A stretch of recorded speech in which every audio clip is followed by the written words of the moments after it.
आज हम कक्षा 7 विषय हिंदी पाठ 8 दोहा अष्टक कबीर, तुलसीदास और रहीम के दोहे देखेंगे। दोहे हिंदी भाषा साहित्य की अनमोल निधि है। दोहे व्यवहारिक दृष्टांतों के माध्यम से सरल सहज रूप में जीवन, लोक, व्यवहार, गुण, स्वभाव, नीति रीति आदि से परिचित कराते हैं। प्रस्तुत इकाई में कबीर, तुलसी और रहीम के चुने गए ऐसे ही दोहे संकलित हैं। कबीर 15वीं शताब्दी के कवि हैं। ये बड़े संत थे। इन्होंने हिंदू और मुसलमानों को उनकी गलतियों के लिए फटकारा है और दोनों को हिल मिल कर रहने का उपदेश दिया है। तुलसीदास 16वीं शताब्दी के प्रसिद्ध राम भक्त कवि। उन्होंने रामचरितमानस नाम की प्रसिद्ध ग्रंथ लिखा है। रहीम, इनका पूरा नाम है अब्दुल रहीम खान खाना। ये बड़े उदास और अनुभवी थे। हिंदी में उन्होंने बहुत ही सुंदर दोहे लिखे हैं। तो हम सबसे पहले शब्दार्थ देखेंगे। पंथी तो मुसाफिर, यात्री और राही। सुख तो अनाज फटकने का छाछ। सार तो निष्कर्ष, सारांश। थोथा तो निकम्मा, कचरा। बलाई એટલે आपत्ति, आफत के विपत्ति। भांति भांति એટલે तरह तरह और पिन पिन। हाय तो बद्दुआ, भस्म तो राख। चटकाई तो शीघ्र, तुरंत और फौरन। तरुवर तो पेड़। सरवर तो सरोवर। संचही तो संग्रह करना। सुजानी तो चतुर। बड़ेन तो बड़ा। तलवारी तो तलवार। मुहावरे हिलमिल चलना तो सहयोग करना। लोहा भस्म हो जाना तो कठिन चीज का भी नाश होना। अब हम दोहे का गान करेंगे। ध्यान से दोहे सुनिए।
इस संसार में भांति भांति के लोग।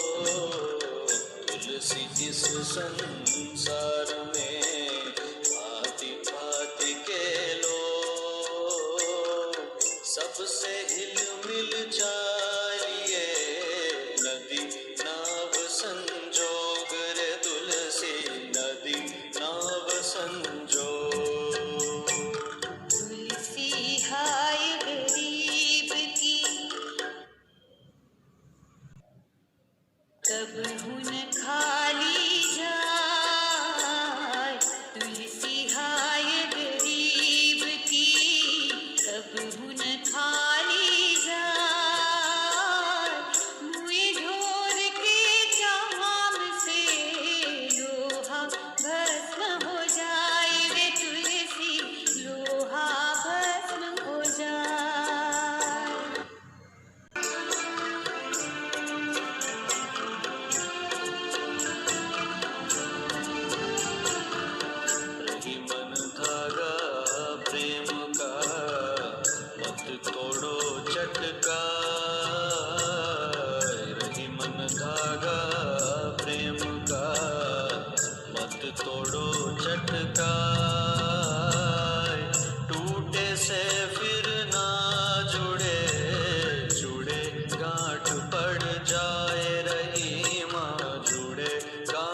मन देखी बड़े न को लघु न दीजिए डारी रही मन देखी बड़े न को लघु न दीजिए डारी जहाँ काम आवे सुई कहाँ करे तलवारी रही माँ कहाँ करे तलवारी।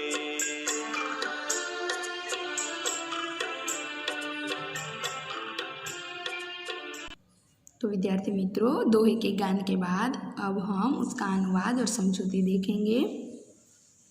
बड़ा हुआ तो क्या हुआ, जैसे पेड़ खजूर, पंथी को छाया नहीं, फल लगे अति दूर। तो मोटું હોવાથી કોઈ જ મહત્વપૂર્ણ બની જતું નથી।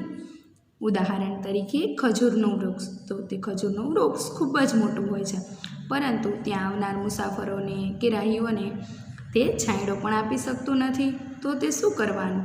અને તેના ફળ જુઓ તો પણ તે ખૂબ જ ઊંચે લાગેલા હોય છે, જેથી કરીને કોઈ ભૂખ્યા માણસને તે ફળ પણ આપી શકતું નથી। साधु ऐसा चाहिए जैसा सुप सुभाय, सार सार को गई रहे थोथा देव उड़ाय। એટલે કે છે સાધુ એટલે કે કોઈ સજ્જન માણસ તો કે સુપડા જેવા સ્વભાવવાળો હોવો જોઈએ।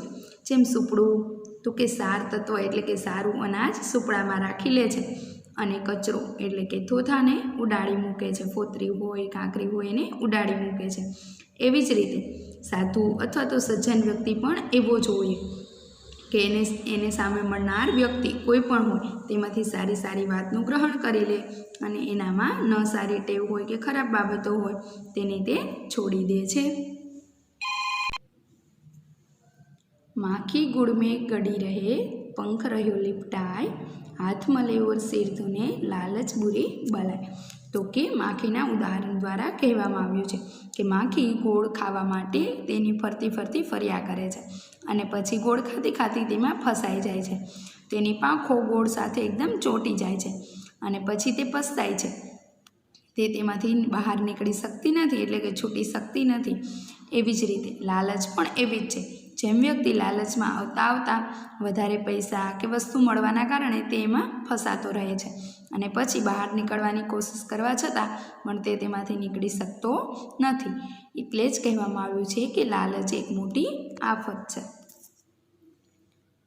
तुलसी इस संसार में भांति भांति के लोग, सबसे हिलमिल ચાલીએ નદી નાવ સંજો। તો કહેવામાં આવ્યું છે, તુલસીદાસજી એવું કહે છે કે આ સંસારમાં અનેક પ્રકારના લોકો હોય છે, પણ આપણે બધાની સાથે હળીમળીને રહેવું જોઈએ। જેવી રીતે નદી અને નાવ બંને એકબીજાની સાથે હળીમળીને રહેવાથી તે એકબીજાની ઉપર ચાલી શકે છે, એવી જ રીતે આપણે પણ સૌની સાથે હળીમળીને રહેવું જોઈએ। જેમ નદીની અંદર નાવ ઉપર સહેલાઈથી ચાલે છે, એમ આપણે પણ સૌની સાથે ચાલવું જોઈએ। तुलसी हाय गरीब की कबहू न खाली जाय, मुए ढोर के चाम से लो भस्म हो जाय। એટલે તુલસીદાસજી કહે છે કે ગરીબની હાય એટલે કે નિશાસો ક્યારેય નિષ્ફળ જતો નથી। મરેલા જાનવરના ચામડામાંથી બનેલી તમણથી લોખંડ પણ ભસ્મ થઈ જાય છે, તો ગરીબની બદદુઆ કેવી રીતે નિષ્ફળ જઈ શકે? કોઈ પણ ગરીબની હાય લો તો તમારી આખી જિંદગી બરબાદ થઈ જાય છે। જેવી રીતે ચામડામાંથી બનેલી ધમણથી લોખંડ પણ પીગળી જાય છે, એવી જ રીતે रहीमन धागा प्रेम का मत तोड़ो चटकाय, टूटे से फिर ना जुड़े जुड़े गांठ पड़ जाए।